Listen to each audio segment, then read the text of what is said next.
What, at the Etihad? Sorry, at the Etihad.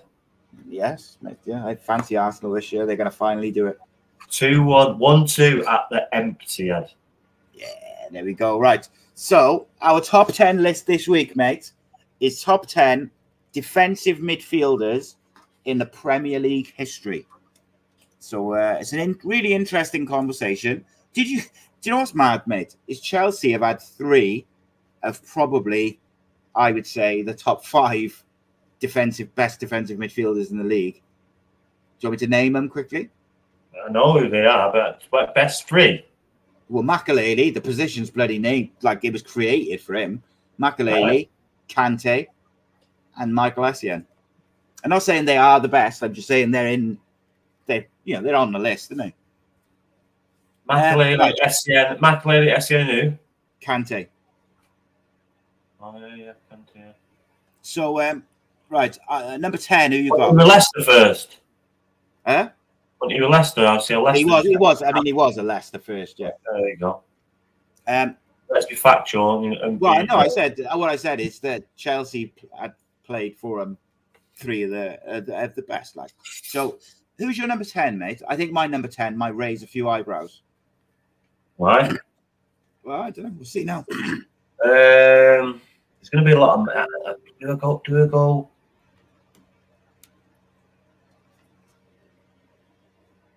I'm going to go Michael Carrick, number 10.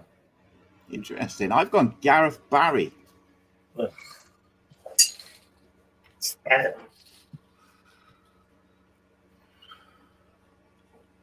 No comment for that, have you?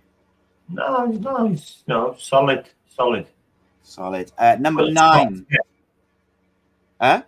Top 10 Premier League midfielders. No, Premier League defensive midfielders. All right. Not just midfielders. Oh. Defensive midfielders. Very specific. Yeah, I don't think he gets the credit he deserves, mate. 3 decades in the Premier League. Good player, not quick, not slow, but run all day for you, tidy left foot. Yeah. Played 600 times in the Premier League. Played centre half, played there, but ended up in midfield. He did start as a centre half. Number 9, mate. Who you got? Go on. Number 9. Go on. Go on. All right. Okay. So I gone with. I was going to go with Michael Carrick, but I've actually shifted him. So I'm going to go with Fernandinho, ex-Manchester City defensive midfielder. Very, very quality defensive midfielder in his own right, mate. Yeah, I'm going to go Kante. Interesting. Speaks for himself. Did the job at Leicester and also at Chelsea, as we mentioned. Number 8, I've gone with Michael Carrick. I think very underrated, phenomenal on the ball. Slightly different in terms of the way he played that role compared to some of the others on this list, but very, very much. I think, put it this way, I think if England had played Carrick or Hargreaves more as like a deep midfielder and then played Lampard and Scholes or Gerrard and Scholes or Gerrard and Lampard with Carrick behind them, I think they'd have had a bit more success with it. But there we go. That's just my opinion. Who have you got at number 8, mate? Declan Rice. Oh, that's a shout. Bit of recency in there. I've got Gilberto Silva from Arsenal. Okay. Quality, mate. Did a good job. Yeah. Very good. Good Brazil team as well. Yeah. Ronaldinho, Ronaldo. What a front three that is. Love that team, mate. Love that team. Number 7, mate. Just had him in my mind. He's just Rhodri. Number 7, Rhodri. That high. Really interesting. So I should say City haven't been beat in 50 games when he's played. Yeah, no. I just think he should. I thought he might be a bit higher up the list. That's all. No. So I got to say, for my list, I haven't considered Patrick Vieira and Roy Keane because they're going to be in my box-to-box midfielders list. So I haven't put them down as defensive midfielders. But that's just my personal sort of choice. because Vieira was in there like quite high, and then I took him out. What about Paul Scholes? As defensive midfielder. He was a quarterback. He played in front of the back four. Yeah. All right, well, if you want him on your list, mate, you can have him. So, number 6, who you got? Number 6 or number 7? Number 6, Who do I have? So I had Gareth Barry, I had Michael Carrick, Gilberto Silva. So 10, 9, 8, 7. I've done 7. Who have you done so far? You did Carrick, Kante. Carrick, what? You done Carrick, Kante, and Rhodri, haven't you? Carrick, Kante, someone else. Carrick, Kante, and Rodgers. Someone else. Carrick, Kante, and Rodgers. And I did. I did Gareth Barry, Fernandinho. Oh, Gilbert. No, you are right. There was someone else because I done Fernandinho, Gareth Barry, Gilberto Silva, and Carrick. So that's my 4.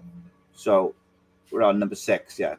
Yeah. So it was my Carrick, Kante. Who was number 9? So you done Carrick, Kante, someone, and then Rhodri. Who was the one you done? It was only 5 minutes ago, like. I listen. Oh yeah. It's been a long week. So number 6. Someone may mention it. Number 6.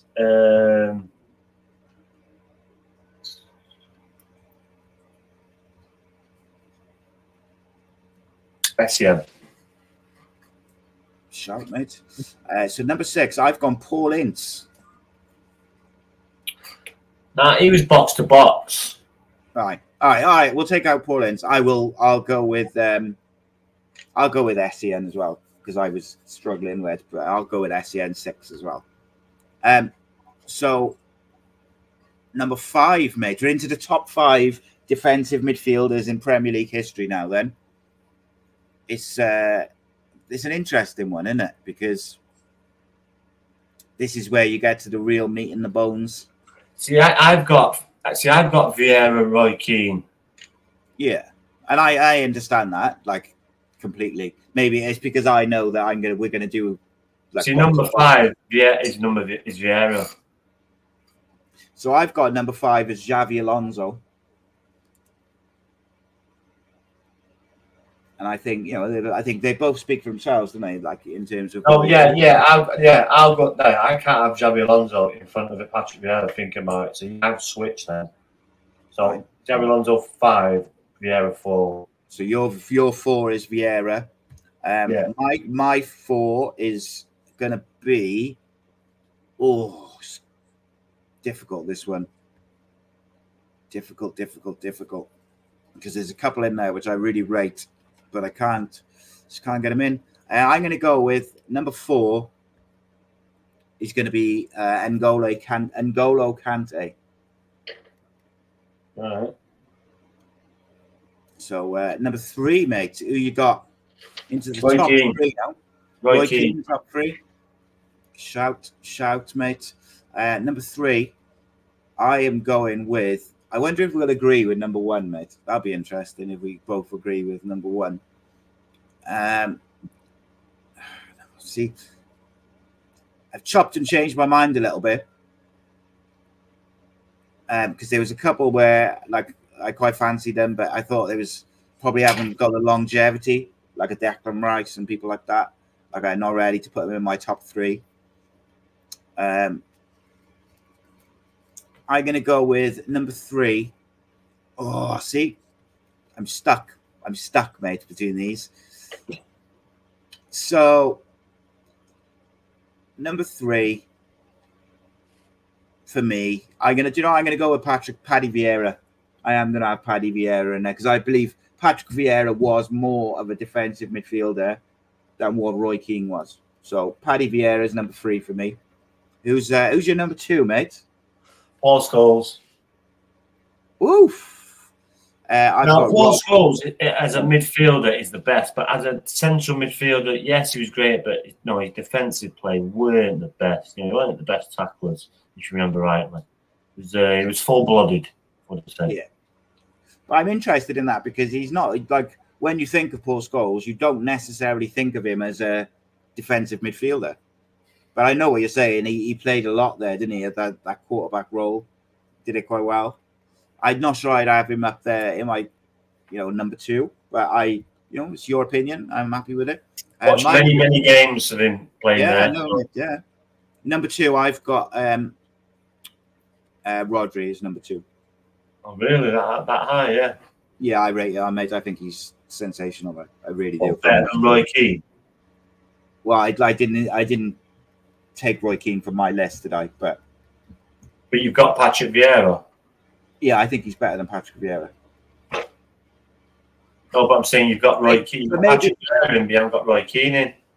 Yeah, because I think Roy Keane is more of a box. I see him as more of a box-to-box than I do Patrick Vieira. I think Patrick Vieira was more of a defensive midfielder than Roy Keane was, if that makes sense. Not all the time, but that's debatable because Roy Keane was savage when he was young. One player which I took out for Patrick Vieira just before we do our number 1s, the player which I took out for Patrick Vieira at the last minute was Owen Hargreaves, and the reason I took him out is because I think he is one of the best defensive midfielders of his time. But when he came to United, he had one unbelievable season and then he was kind of injured. So I think whilst he is one of the great defensive midfielders, not in the Premier League, he wasn't. So to be fair, we should have Steven Gerrard in there, really. Yeah, I mean, that's a shout. He did it a lot. Well, is he better than Gareth Barry, though? Probably not. You take the bid. Yeah. Right, who's your number 1, mate? He's better than any of my ones from 10 to 5. So you'd have to fit in somewhere top 5. I agree. Down the list, I'd have to go. Yeah, no, I agree. Look, there's players which I haven't considered because I've tried to divide them up. I know what you mean. Like, even Paul Scholes was a goal-scoring midfielder when he first started. Yeah. Paul Ince, you were saying he was a box-to-box midfielder. Yeah. Roy Keane was a box-to-box midfielder. Steven Gerrard was a box-to-box midfielder. Frank Lampard was. Patrick Vieira was. So I know what you mean. But when they got older, they seem to go more deeper and play a little bit and make less runs. And I think part of the reason why mine changed a bit and I didn't put in the Gerrards, the Keanes, then that is because I know that we're going to do top 10 box-to-box, top 10 attacking midfielders, top 10. Yeah, we can be in both. Yeah, no, you're right. Yeah, you are right. I'll tell you a couple of honourable mentions, mate. Manuel Petit, ex-Arsenal midfielder. I did think of him, Did think of it, but yeah, didn't make the list. Who's your number 1, mate? I think we're going to have to say the same one, but yeah, Makelele. Yeah, when you get a role named after you. Yeah, that's it. And it's yours, isn't it, forever? Yeah. Yeah, absolutely. He transformed the way that sort of that part of the. I think Mourinho helps. It does help having John Terry, Carvalho, Lampard, Drogba, and all them players around you. Don't get me wrong, but when this is why this team was so good and why the Man United team was so good, because yes, they were great players, but they didn't do anything extra. You just do your job. Everyone does their job to their capabilities. Then ultimately you're going to win more games. Sometimes when it's a bit sticky, they would go out of that and be a bit of a maverick and try and win the game, and that's why they were great players. But ultimately, and same with the Chelsea team, they all did their specific job. Yeah, and that's what Makelele did very, very, very well. Yeah, especially under Mourinho. That Chelsea side under Mourinho, it was like very much every single player had their job, had their role, whether it was Ashley Cole on the left back or John Terry or Makelele, Drogba, and it was a well-oiled machine for a few years, wasn't it? Yeah. Obviously, the name which we've both missed out from the list which is probably, we should probably both be quite ashamed. When you're talking top 10 best defensive midfielders of all time in the Premier League, Calvin Phillips should be up there, shouldn't he? No? Not having that? Okay. What, the Yorkshire Pirlo? Yeah. Yeah. Pillow, she must be spinning. Absolutely. You know what about James Milner, Mark Noble? Would you have them anywhere? Or would they be like Jordan Henderson? Thought we were having a serious conversation. If you're mentioning Mark Noble and Jordan, I just throwing some names. Although Mark Noble, I like Mark Noble. He's a very, very good player. Yeah, I think he's more like top 20, maybe, something like that. And that's nothing to sniff at. Absolutely not, mate. Flipping out. When you think of how many like players and played over the years, one club man. No, yeah, I've always liked Mark Noble. When he spoke, when he was as a player. So yeah, he definitely been my top 20. But yeah, some good players that just miss out. But these players are weird, and they're elite people. Michael Carrick. You have to see these guys play when they play.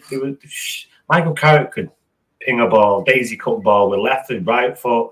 Some of the goals he scored, and he was very, very good. Very good. 1 touch, 2 touch. And he was in that Man United side of that 08, 09, 07, 08, 09.